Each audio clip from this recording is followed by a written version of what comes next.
Good day, ladies and gentlemen, and welcome to the Baker Hughes Company Third Quarter 2025 Earnings Call. At this time, all participants are in a listen-only mode. Later, we will conduct a question-and-answer session, and instructions will follow at that time. As a reminder, this conference is being recorded. I would now like to introduce your host for today's conference, Mr. Chase Mulvehill, Vice President of Investor Relations. Sir, you may begin. Thank you. Good morning, everyone, and welcome to Baker Hughes' Third Quarter Earnings Conference Call. Here with me are our Chairman and CEO, Lorenzo Simonelli, and our CFO, Ahmed Moghal. The earnings release we issued yesterday evening can be found on our website at bakerhughes.com. We will also be using a presentation with our prepared remarks during this webcast, which can be found on our investor website. As a reminder, we will provide forward-looking statements during this conference call. These statements are not guarantees of future performance and involve a number of risks and assumptions.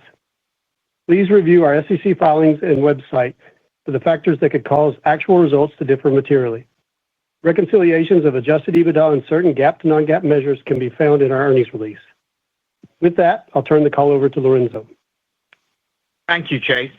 Good morning, everyone, and thanks for joining us. First, I'd like to provide a quick outline for today's call. I will begin by discussing our strong third-quarter results. Next, I will highlight key awards announced during the quarter and provide some thoughts on the broader macro environment. Following this, I will share an update on the current progress in the LNG sector. I will then hand it over to Ahmed, who will present an overview of our financial results, followed by an update on our continued focus on portfolio management, including the Chart Industries acquisition. To conclude, I will summarize the main points before we open the line for questions. Let us now turn to the key highlights on slide 4. We continue to execute at a high level, delivering another quarter of strong results. Adjusted EBITDA rose to $1.24 billion, above the midpoint of our guidance range. This performance reflects continued momentum from our business system deployment, positive trends in gas technology, and strong outperformance in U.S. land, where our leverage to production is a clear advantage. Oilfield services and equipment margins softened in response to the broader macro environment, while industrial and energy technology reported improved results, contributing to a 20 basis points year-over-year increase in consolidated adjusted EBITDA margins to 17.7%. This margin progression highlights the resilience of our portfolio and the foundation we have built through disciplined execution. Given the strong operational performance year-to-date, we now expect full-year adjusted EBITDA for the total company to exceed $4.7 billion. Turning to orders, IET continues to build strong momentum, achieving $4.1 billion during the quarter, driven by LNG equipment, record Cordant Solutions orders, and ongoing strength in gas infrastructure and power generation. As a result, IET backlog grew 3% sequentially, reaching a new record of $32.1 billion, further reinforcing the durability and visibility of our growth outlook.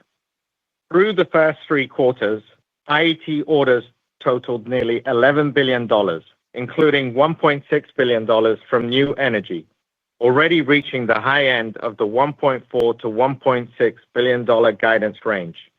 With good visibility into fourth-quarter awards, we now expect full-year IET orders to exceed our prior midpoint.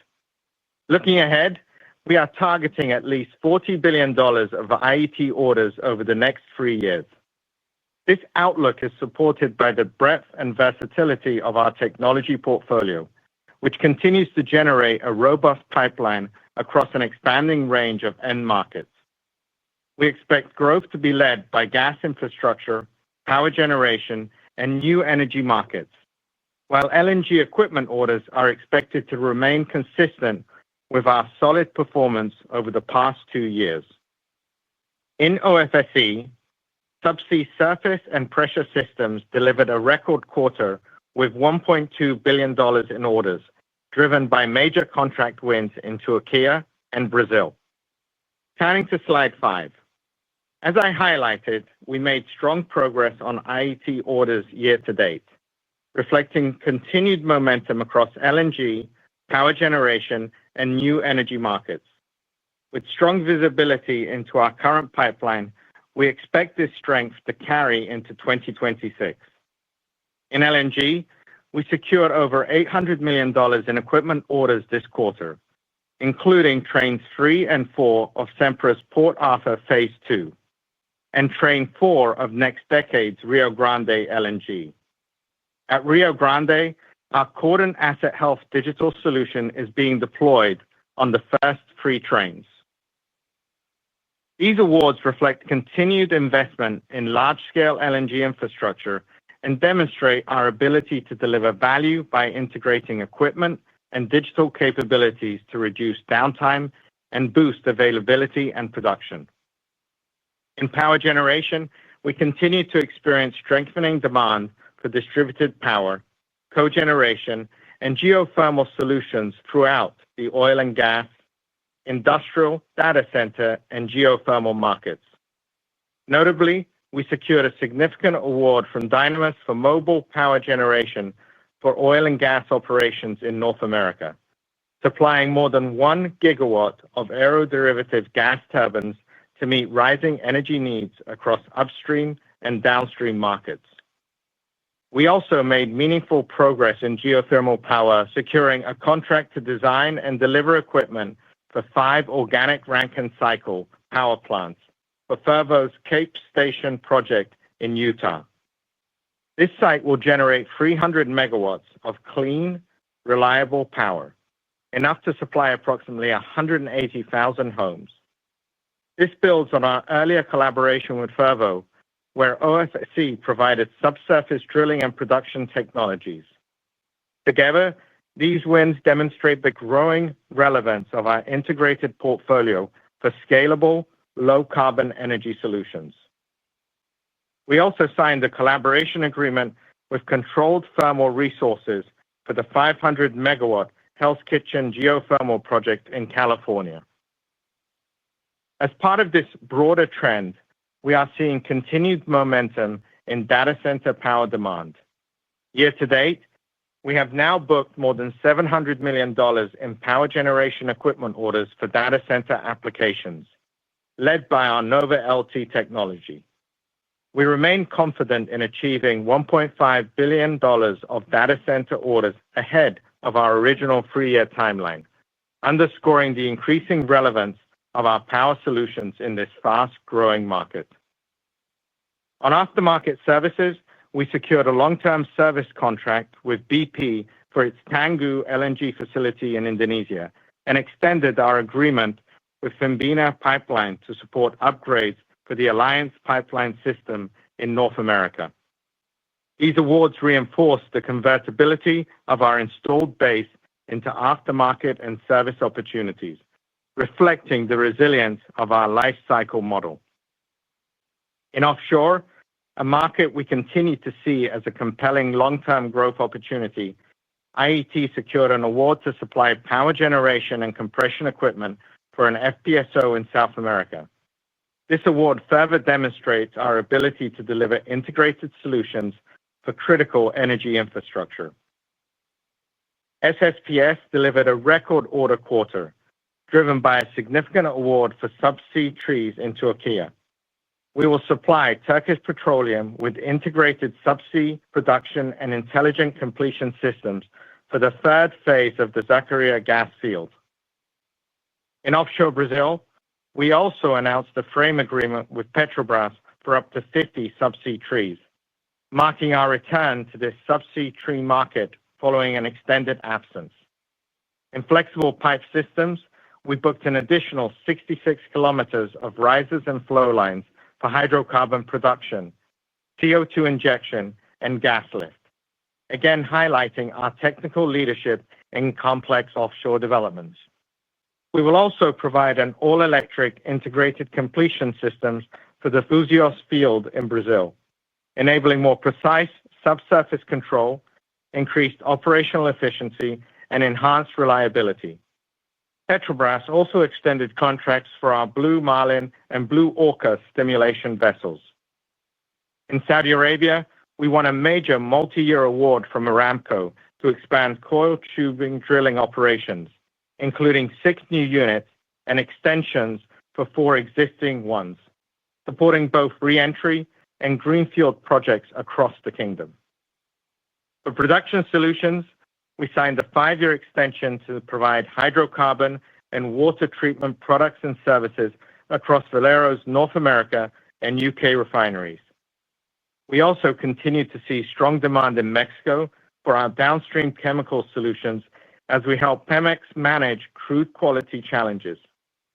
These awards highlight our ability to serve downstream markets as well as upstream and midstream. In ammonia, we booked a major order from Technip Energies for the Blue Point #1 project in Louisiana. This facility is set to become the world's largest low-carbon ammonia plant with a capacity of 1.4 MTPA. We will supply critical compression equipment for ammonia production and CO2 transportation, along with steam turbines and generators for power solutions. Overall, we continue to see strong momentum across an increasingly diverse opportunity set, supported by the breadth and depth of our technology portfolio. Now turning to the macro on slide 6. The macro environment has remained relatively resilient throughout 2025, despite geopolitical and policy-related headwinds. A key factor contributing to this resilience is the powerful new growth dynamic related to the rapid deployment of generative AI. This wave of investment is unlocking new growth vectors across a wide range of industries and serving as a broad stimulus for the global economy, with recent estimates indicating that AI-driven investments account for approximately 30 to 40% of U.S. GDP growth this year. Globally, McKinsey projects over $1.5 trillion in data center infrastructure investments over the next 3 years, a major opportunity for Baker Hughes. We are seeing a clear acceleration in project activity and commitments from leading AI companies, with our power solutions portfolio well positioned to meet this demand for resilient, energy-efficient infrastructure. Now turning to oil, the market continues to navigate a range of cross-currents. On one hand, there are concerns around softer demand and rising OPEC+ production. On the other, persistent geopolitical risks in the Middle East and Russia continue to support commodity prices. Despite the accelerated return of OPEC+ supply, oil prices in the third quarter remain somewhat resilient. While it is possible some OPEC+ nations do not have the capacity to fully meet their production quotas, the near-term potential for oversupply continues to weigh on sentiment, keeping operators cautious amid the risk of short-term pricing pressure. As we shared last quarter, we continue to expect oil-related upstream investment to remain subdued until the market fully absorbs this incremental OPEC+ supply. Against this backdrop, our outlook for 2025 is unchanged, maintaining expectations for a high single-digit decline in global upstream spending. Looking ahead to 2026, early indicators point to another year of subdued activity, possibly leading to another year of global upstream spending decline. Longer term, the outlook is more positive, especially internationally and offshore, where substantial investment will be required to sustain production growth in response to rising demand. We also expect continued growth in OPEX-driven upstream investment as operators focus on enhancing recovery rates and extending the life of existing fields. On natural gas, we continue to see growing divergence between oil and natural gas fundamentals. Its abundance, low cost, reliability, and lower emissions set natural gas apart from other fossil fuels. That structural advantage is increasingly reflected in both policy and capital allocation. By 2040, we expect natural gas demand to grow by over 20%, with global LNG increasing by at least 75%. This growth outlook creates a favorable environment for Baker Hughes. LNG demand continues to demonstrate solid growth, increasing by 6% this year, largely driven by a strong storage injection season in Europe, although this was partially offset by softer demand in China. This demand is driving record LNG contracting activity, which is essential for future project FIDs. According to Wood Mackenzie, 84 MTPA of long-term LNG offtake contracts were signed in the first 9 months of the year, surpassing last year's total of 81 MTPA. Over the past 2 years, nearly 75 MTPA of LNG projects have taken FID, with an additional 25 MTPA needed to reach our 3-year target of 100 MTPA. This would increase the global installed base to our long-held target of 800 MTPA by 2030. Beyond this, we see continued growth in the installed base, which I'll address shortly. In summary, we are seeing strong momentum in our key end markets, especially natural gas and AI-driven power, despite persistent headwinds in global trade policy and oil. Our diverse portfolio positions us to manage volatility, and we remain confident in our ability to continue executing against our long-term strategy. Turning to slide 7, let me take a few minutes to share our updated perspective on global LNG capacity expansion beyond our long-held target of 800 MTPA by 2030. That milestone is now largely supported by projects that have already reached FID, but are not yet commissioned. Looking beyond 2030, we now expect global LNG installed capacity to increase to approximately 950 MTPA by 2035. To achieve this level of capacity, an additional 175 MTPA of projects would need to reach FID by 2031. Our positive long-term outlook is anchored in a simple reality: the world needs more energy. This requirement is being amplified by the exponential growth in AI-driven power demand. Natural gas is well suited to meet this demand, offering abundance, affordability, and lower emissions than coal, without the intermittency issues associated with renewable sources. In many emerging markets, natural gas accounts for less than 5% of the power mix, compared to over 40% in the U.S. This disparity presents substantial potential for natural gas to displace coal and support the transition to a lower carbon economy, especially in regions with high energy requirements that demand reliable and affordable power solutions. Nonetheless, periods of market volatility may occur due to the non-linear nature of supply growth. Historically, declines in spot prices have encouraged new buyers to enter the market, thereby spurring the next wave of demand and supporting LNG's sustained long-term growth trajectory. Turning to our technology portfolio, this remains a core differentiator for Baker Hughes. Our best-in-class liquefaction solutions pair advanced compression technology with the industry's broadest selection of drivers, including heavy-duty and aeroderivative gas turbines and electric motors. We consistently raise the bar for efficiency, throughput, and uptime, helping customers achieve superior LNG project economics.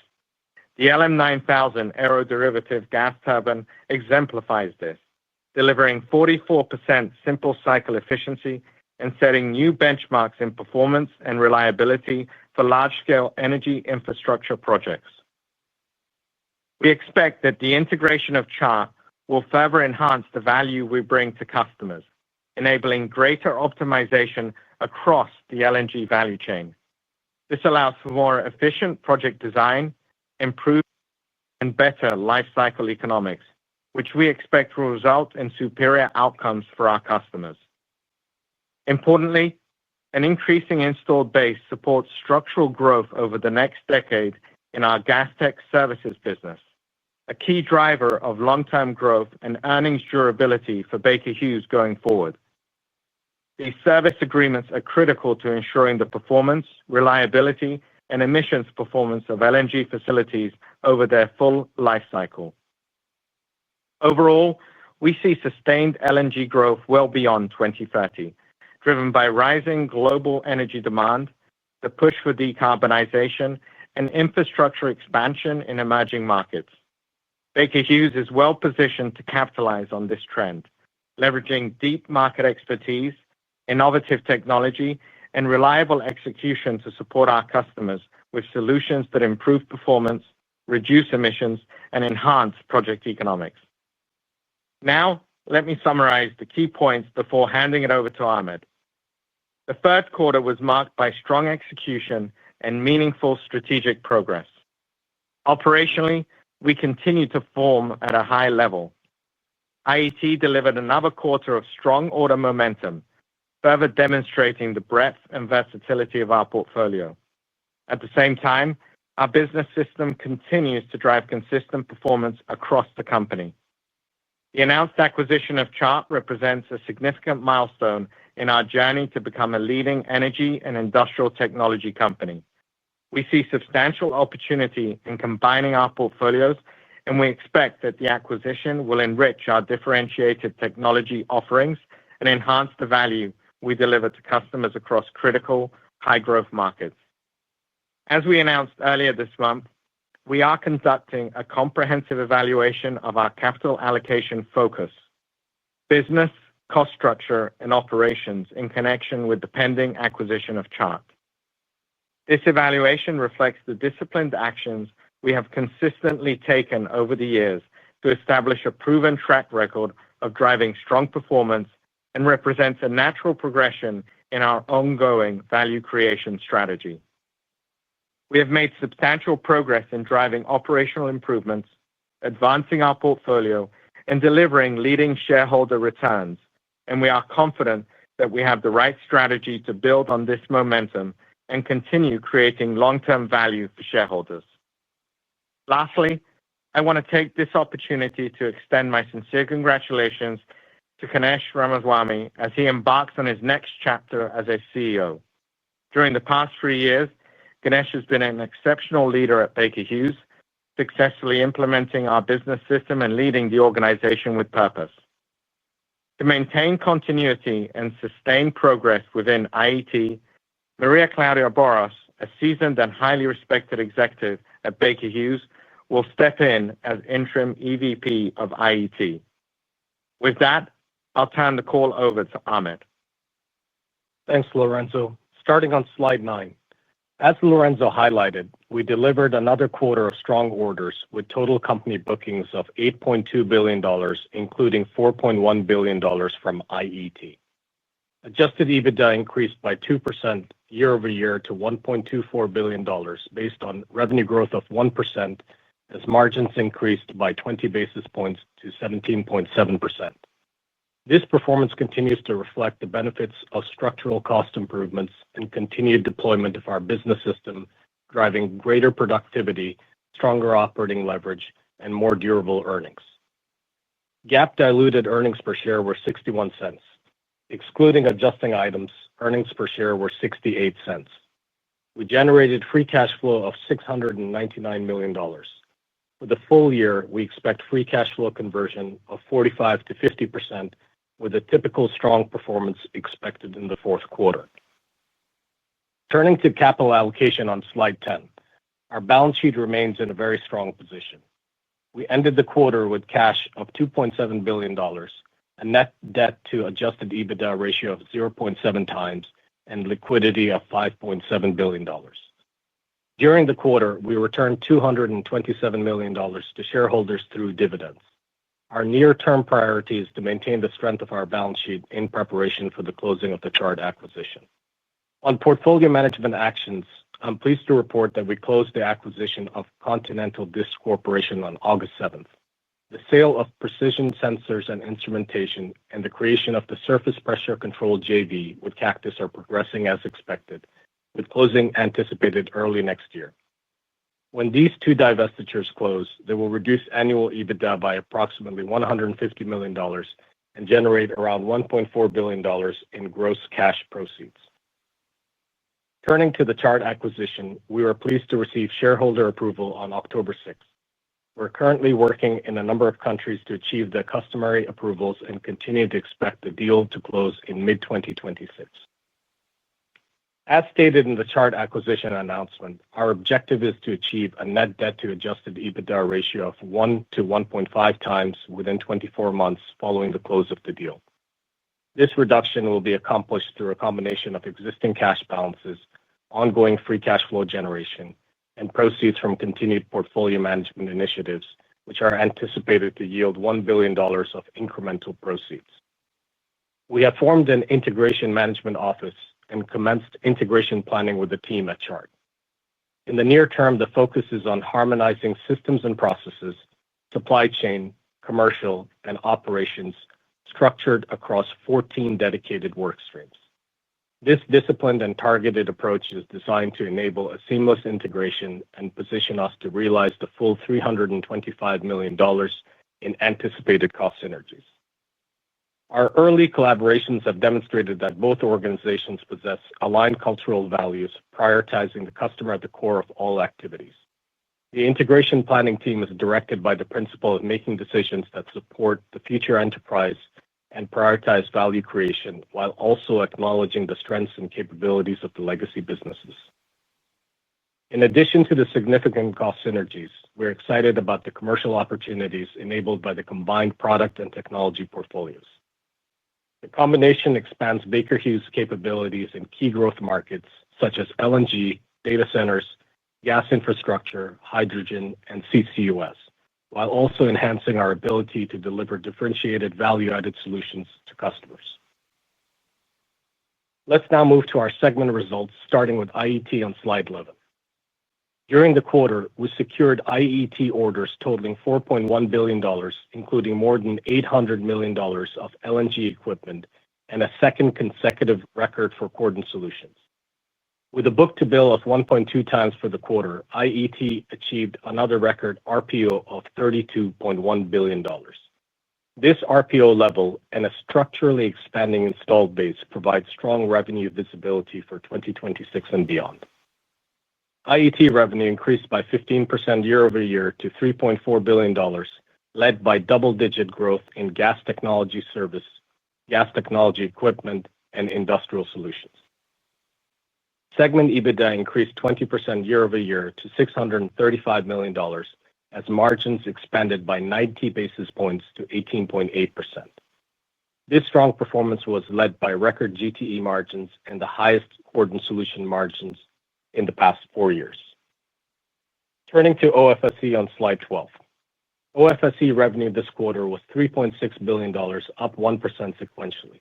Well construction led growth with a 4% increase driven by drilling services. OFSE delivered EBITDA of $671 million, slightly above the guidance midpoint. EBITDA margins declined by 30 basis points sequentially to 18.5% as cost inflation and business mix were largely offset by cost-out initiatives and overall productivity improvements. In international, revenue declined 1% sequentially, where declines in Saudi Arabia, Argentina, and the North Sea were largely offset by growth in Asia-Pacific and Middle East, excluding Saudi Arabia. In the Kingdom, we see the potential for measured rig additions during 2026. In North America, revenue was up 6% sequentially. Onshore revenues increased slightly compared to the second quarter, significantly outperforming the 6% decline in North America land rig activity due to our strong weighting towards production-related businesses. In SSPS, we continue to see positive momentum offshore, where we booked record orders led by significant subsea tree awards in Turkey and Brazil. Moving to slide 13, I want to provide an update on our outlook as well as the ongoing impacts of the trade policy changes. Starting with trade policy, the net tariff impact to EBITDA remained near prior quarter levels. We now project this net impact will be at the low end of our $100 to $200 million range. We continue to execute several mitigation actions to minimize the financial impact, and these measures will continue to play a critical role in managing ongoing exposure. Note that this assumes no further trade policy escalation, including retaliatory tariffs, and continued success of our mitigation actions across both segments. We're also monitoring the evolution of U.S.-China trade policies, particularly with the 90-day pause potentially ending on November 10th. Next, I would like to update you on our outlook. The ranges for revenue, EBITDA, and depreciation and amortization are shown on this slide, and I'll focus on the midpoint of our guidance ranges. For the fourth quarter, we anticipate total company adjusted EBITDA of approximately $1.255 billion, primarily driven by sustained growth and margin expansion within IET. Specifically, IET's fourth quarter performance is expected to reflect ongoing momentum, supported by strong revenue conversion from the segment's record backlog and continuous productivity improvements through our business system. As a result, we project IET EBITDA of $680 million, implying more than 100 basis points of year-over-year margin increase. For OFSE, we anticipate fourth quarter EBITDA of $650 million. This projection reflects the potential for tempered year-end product sales across offshore and international markets, as well as anticipated E&P budget constraints affecting U.S. land. Now, turning to our full-year guidance, we have updated the ranges to include actual year-to-date results and the fourth quarter guidance. Accordingly, we are raising the midpoint of total company adjusted EBITDA to $4.74 billion. For IET, we're raising the guidance range for both revenue and EBITDA, increasing the midpoint for revenue to $13.05 billion from $12.9 billion, and EBITDA to $2.4 billion from $2.35 billion. Additionally, we're increasing the midpoint of the IET orders guidance range by $500 million to $14 billion, reflecting robust year-to-date results and anticipated incremental LNG and power generation orders in the fourth quarter. The major factors driving our guidance ranges for IET will be the pace of backlog conversion in GTE, the impact of any aeroderivative supply chain tightness in gas technology, foreign exchange rates, and trade policy. For OFSE, we're increasing the midpoint of revenue by $150 million to $14.35 billion and holding the EBITDA midpoint relatively unchanged at $2.62 billion. Factors driving our guidance ranges for OFSE include execution of our SSPS backlog, the impact on near-term activity levels in North America and international markets, trade policy, foreign exchange rates, and pricing across more transactional markets. Looking ahead to 2026, we remain focused on delivering profitable growth alongside continued margin expansion. In IET, we anticipate continued EBITDA growth even with the PSI divestiture taken into account. This positive outlook is supported by record backlog and another year of strong margin improvement. We remain firmly committed to achieving 20% IET margins next year. In OFSE, we expect operator activity to remain subdued throughout much of 2026, suggesting a modest reduction in global upstream spending due to softening oil fundamentals. Taking into consideration the deconsolidation of SPC's results, we anticipate positive SSPS momentum into 2026, driven by strong backlog levels. Against this backdrop, we will continue to prioritize margin resilience and closing the gap with peers. Before turning the call back to Lorenzo, I also wanted to briefly highlight the key financial commitments of our Horizon 2 strategy, which we laid out in September at the Barclays Conference. We are targeting total company margins of 20% by 2028, representing a substantial increase from our 2025 implied margin guidance. Over the next 3 years, we also aim to secure at least $40 billion in IET orders, which highlights our strong market visibility and robust technology portfolio. Lastly, we remain committed to achieving at least 50% free cash flow conversion by 2028. These targets do not factor in the expected accretive benefits from Chart.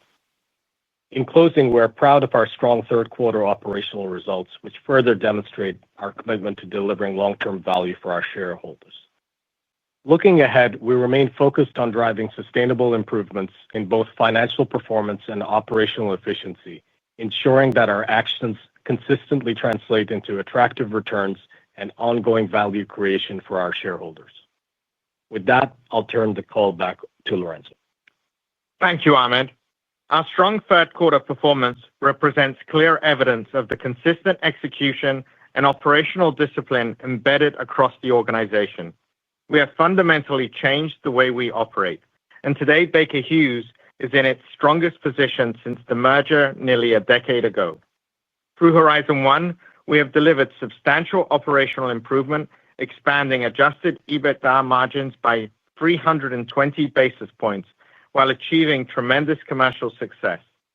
Looking ahead to Horizon Two, our focus remains on continued margin expansion, targeting a 20% margin for total company adjusted EBITDA by 2028. As we pursue our Horizon Two targets, it is important to recognize the broader context in which we operate. Baker Hughes sits at the convergence of the energy and industrial ecosystems at a time when their interdependence has never been more critical. The rise of AI is a transformative force, driving both productivity and energy consumption. Combined with the rising energy demand in emerging economies, this reinforces our conviction that natural gas will play a central role in the global energy mix going forward.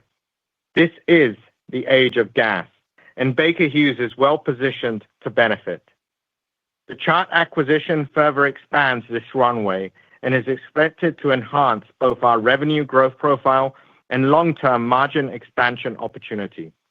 We have outlined the significant commercial opportunities ahead, as well as the levers to continue driving margin expansion and ultimately delivering stronger shareholder returns and meaningful, sustained value for our customers and shareholders. As we look to the future, we are encouraged by the breadth of the opportunity in front of us. With our disciplined strategy, expanding technology portfolio, and team fully aligned, we believe Baker Hughes is well-positioned to deliver long-term value at the intersection of energy and industrial markets. To conclude, I want to thank the entire Baker Hughes team for once again delivering outstanding results. Your passion, discipline, and pursuit of excellence continue to push the company forward. With that, I'll hand it back to Chase. Operator, we can now open for questions.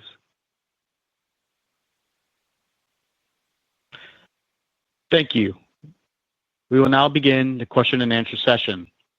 We ask that you please limit yourself to one question. If you would like to queue for a question, please press star then the number one on your telephone keypad. If at any time you would like to withdraw your question, please press star one again. Thank you. Our first question comes from David Anderson from Barclays. Your line is open. Thank you. Good morning, Lorenzo. How are you? Hi, Dave. Good. Power has been a huge theme over the last quarter. It seems to be ramping up in the last month or so. I was wondering if you could please talk about some of the various opportunities you're seeing today and over the next several years in power generation. Obviously, the data center demand for your Nova LT is getting a lot of attention, but the Dynamis order today shows how distributed power is also growing storing the oil patch. Then you mentioned the geothermal opportunities and then also offshore. I was wondering if you could kind of put that all together for us and talk about kind of the size and the duration of these opportunities, but also what else is out there in terms of end markets for power generation. Thank you. Yeah, Dave, definitely. It's an exciting time when you think about power generation at the broad side of what's happening in the world.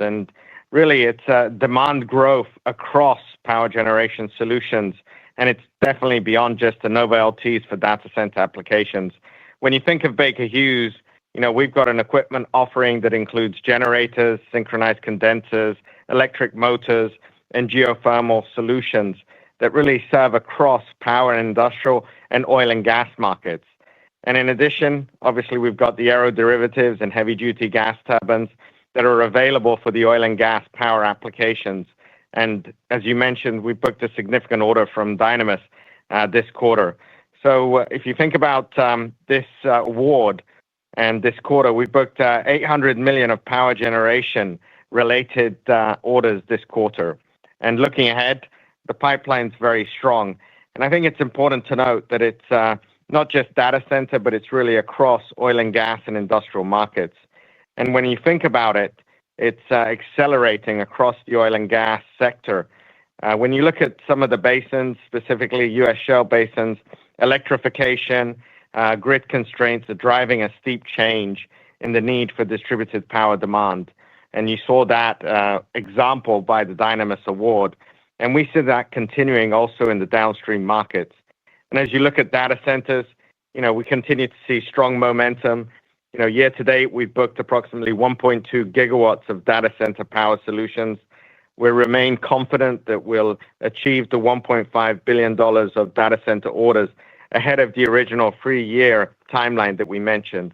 And you mentioned it as well, geothermal power generation, and very pleased with the relationship that we have with Fervo and others, and the award for the organic Rankine cycle that we announced, 300 megawatts of power, and that's enough to power 180,000 homes. And as we look forward, there's continued opportunities as well with our OFSE business and the relationship we have with Fervo on the subsurface drilling, production technologies, Gaffney Klein, and really an integrated solution that we can offer that leverages both OFSE and IET capabilities. So as we think about it, in summary, there's going to be strong performance going forward on the IET side as well as the integrated solutions. The power generation business is going to be continuing to be a key contributor and really allows us to show the diversification of the solutions that we have across the total portfolio. And importantly, this continues to expand our installed base. And as you know, that turns into services business and calories as well, with a long margin durability and reoccurring revenue for Baker Hughes going forward. So exciting times as the world continues to need more energy.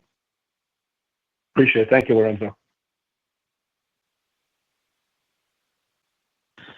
Our next question comes from the line of Arun Jayaram from JP Morgan. Your line is open. Yeah, good morning. Morning, Arun. Morning. Yeah. My question is, wondering if you could talk a little bit about some of the key financial targets in Horizon 2 and kind of give us, Lorenzo, Ahmed, some of the building blocks you see that are necessary to get to the 20% corporate adjusted EBITDA target by 2028, and maybe some thoughts on achieving $40 billion of IET orders over this time horizon. Yeah, sure, Arun. And let me start off with maybe the order side of the $40 billion, and then I'll pass it over to Ahmed, and he can cover the margin progression. And as you highlighted, we're on pace to, again, book just over $40 billion of IET orders during Horizon 1. And we're extremely confident in our ability to deliver at least that level over Horizon 2, which is what we stated as the goal going forward out to 2028. And importantly, you got to remember that does not include the Chart acquisition, obviously, at this stage. And what's giving us confidence is really strong visibility to the project activity, the pipeline that we see, and the versatile technology portfolio we have across multiple areas of LNG, power generation, industrial, and new energy. So if you take them one by one, if you think about LNG, we estimate 25 MTPA of FIDs that are going to take place during the course of the next 15 months to really reach our 3-year target of 100 MTPA. And that will take us to the 800 MTPA that we announced for 2030. And then as we look going forward, there's going to be more FIDs taking place. And as you saw from the prepared remarks, installed capacity rising to 950 MTPA by 2035. And so as we look at the LNG space, continued order momentum going out in the next few years. And that provides with it also the opportunity for strong upgrades and service activity across our installed base as well. You look at gas infrastructure, again, durable, long-cycle opportunities. As you think about natural gas and you think about gas being a prominent energy mix in the future, you're going to need more gas infrastructure as you think about the elements of being able to get the gas from out of the ground and the compression and the pipelines. we see a growing opportunity for that gas infrastructure going forward.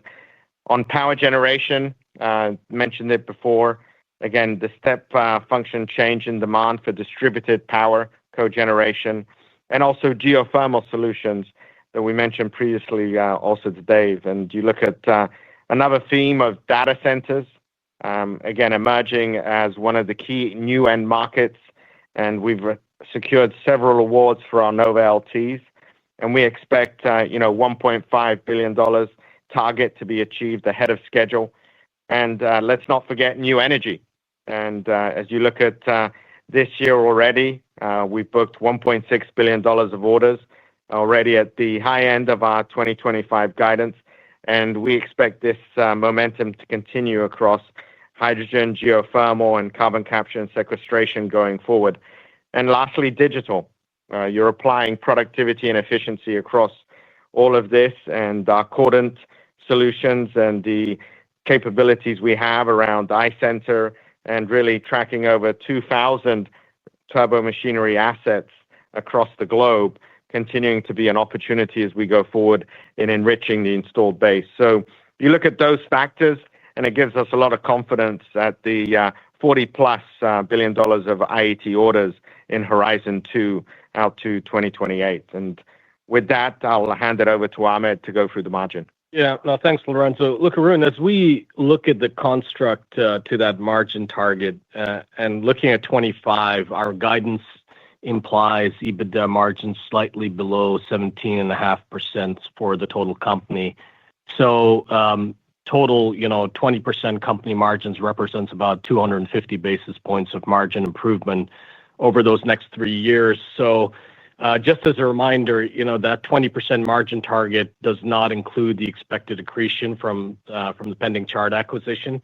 And when we step back and look at it to achieve this margin target, there are two broad buckets at the overall company level, and then maybe I'll give some color on the segment dynamics. So at the total level, continuous improvement, we continue to do that through the Baker Hughes Business System. And that will always remain a cornerstone of how we execute our strategy, consistent execution, cost control and leverage, and process discipline. The other piece to that, and we haven't talked about this much, but AI, I think when we look at it, it allows us to unlock new levels of efficiency and productivity. And we see that as a good tailwind over the next few years. And that goes all the way from enabling functions as well as optimizing supply chain engineering, logistics, and so forth. So this is a really exciting area for us. And then you've heard us talk about portfolio optimization, and that will remain a key lever. So over Horizon 1, and specifically when you look at this year, we've made meaningful progress, and we intend to build on that momentum as we enter the Horizon 2, the next 3 years or so. And in Horizon 2 specifically, we're targeting at least $1 billion in proceeds from non-core asset sales going through the structure that we laid out in terms of how we assess that, with a focus on reducing that exposure to more cyclical OFSE markets and shifting that, increasing our presence in more industrial-like higher margin areas. So that's at the overall company level. And then when you look at the segments, some color on that for IET, first and foremost, our near-term focus is to ensure that we hit the 20% IET margins next year, so 2026. And then beyond that, we see further upside given the structural growth of the installed base that you're seeing, with the book-to-bills of IET over the last few years, and the strong services pull-through that will allow for, as well as the strong margin rates that are sitting in backlog, and we continue to drive that through the book-to-bills. And then in OFSE, just to round it out, while it's a more challenging upstream market, our priority is to make sure we preserve the margin rates in the near term as we continue to work the cost-out actions. And we've been doing that over the last few years and continue to do that this year. And the focus will be continue to close the margin gap with the peers in this area. And so the other thing I'd say is once a Chart is closed and integrated, we expect it to be accretive to that 20% margin target. So hopefully that gives you a little bit of color on the building blocks to the margin target. Super helpful. Thanks. Thank you. Our next question comes from the line of Stephen Gengaro with Stifel. Your line is open. Thanks, and good morning, everybody. Morning. So you have the Chart merger pending, and you've done a tremendous amount over the last 5 years, really reshaping the portfolio. And then in early October, you had a press release out, and you mentioned this earlier about performing a comprehensive evaluation of capital allocation, the business costs, and operations in general. Can you talk a bit more about what this entails and what we should expect to hear from Baker over the next couple of quarters? Yeah, Stephen, and thanks for the question. And we've been focused on enhancing shareholder value and accelerating our transformation into a differentiated energy and industrial technology company. The pending acquisition of Chart represents a major strategic milestone in that journey. And with the shareholder approval now in hand, this is the right time to evaluate additional value creation opportunities. And importantly, like you said, this approach is not new to us. Over the last several years, we've consistently been taking action to drive value for our shareholders. And the disciplined approach has translated into tangible results during Horizon 1, with EBITDA margins up over 300 basis points, while EBITDA has increased by approximately 60%, which has helped us to drive significant outperformance for our shares. So we think there's still meaningful upside ahead, and we'll continue the evaluation as we've been, which reflects the ongoing disciplined approach to unlocking additional value creation opportunities. And as you think about what's next, ourselves with the board will continue to explore all the paths to drive shareholder value, carrying out as previously announced, comprehensive evaluation of our capital allocation-focused business cost structure and operations. And I think, importantly, we want investors to know that we're not resting on our laurels of recent outsized returns. We believe that there's substantial value to be recognized in the near, intermediate, and long term for Baker Hughes shareholders. And we won't speculate today, but we'll keep working through the evaluation and make sure that we continue to increase shareholder value. Great. Thank you for all the color.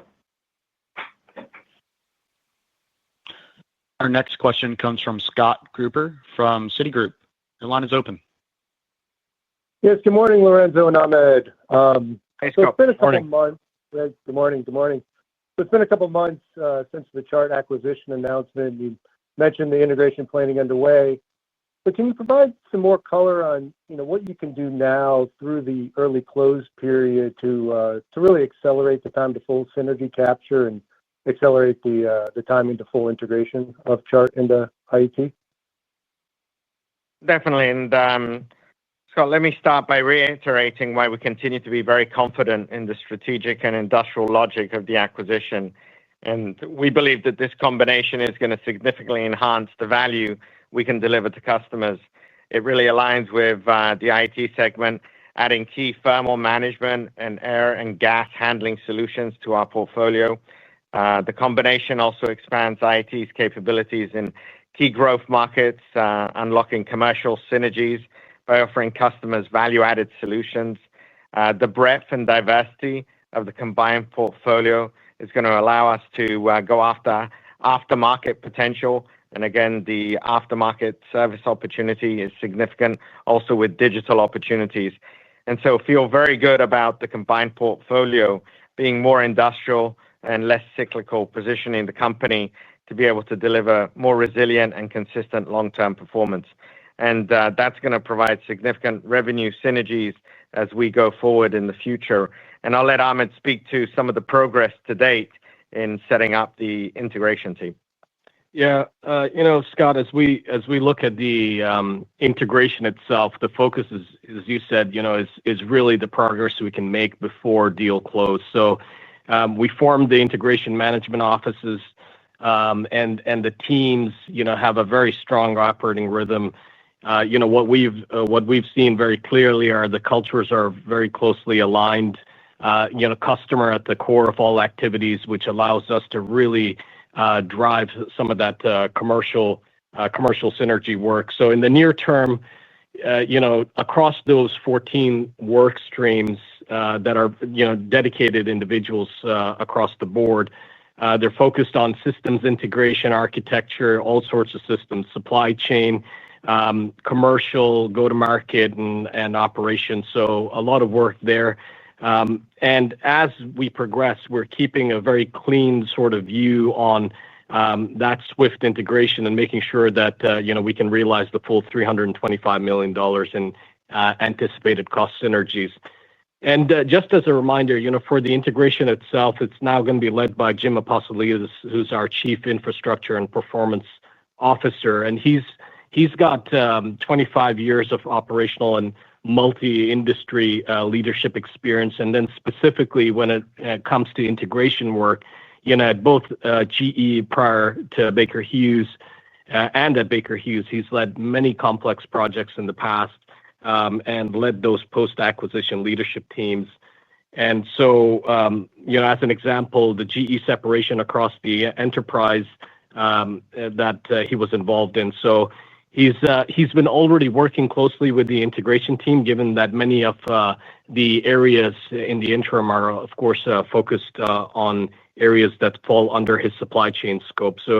We're really pleased on the momentum we're driving there. With respect to timing, obviously we mentioned the shareholder vote and the approval from Chart shareholders, and we remain focused on all customary approvals that are in the queue now. From a timing perspective, we feel good about expecting to close the deal in mid-2026. Great. I appreciate the color. Thank you. Thanks. Our next question comes from the line of James West with Melius Research. Your line is open. Hey, good morning, Lorenzo and Ahmed. Good morning, James. Wanted to dig in on the OFSE business and particularly the margin, because you guys significantly outperformed the peer group on the third quarter. You've given guidance for 4Q for a little bit more degradation, but not a lot, which is differentiated. I'd love to hear about the moving pieces on the margin, what you're doing to kind of address and kind of maintain that high margin rate. If you could also expand on maybe next year as you think about, you've given kind of your guidance on what you think exploration and production spending will be for next year, down slightly. What do you expect for the margin to do in that segment as we go through the year? Yeah, James, I'll take that. Look, we're pleased with how the OFSE team has performed given these market conditions and the resilience that they've been able to drive. Maybe what I'll do is I'll give an overall and then go a little bit into 3Q, 4Q, and then I'll look forward into 2026. At the midpoint of our 2025 guidance, OFSE margins, we're expecting them to be down 10 basis points despite an 8% decline in revenue.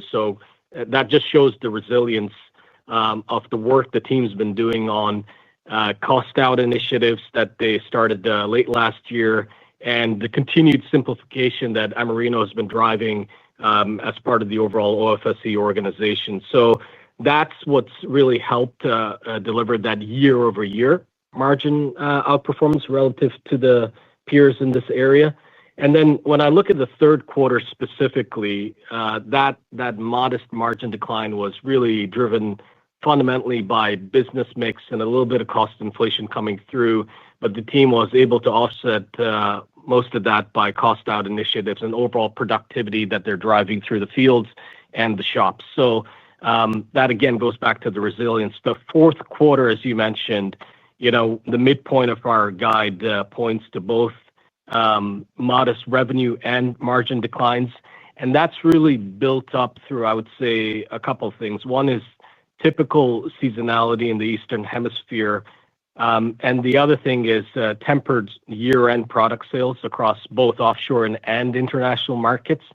And then lastly, what we see as some E&P budget constraints affecting U.S. land specifically.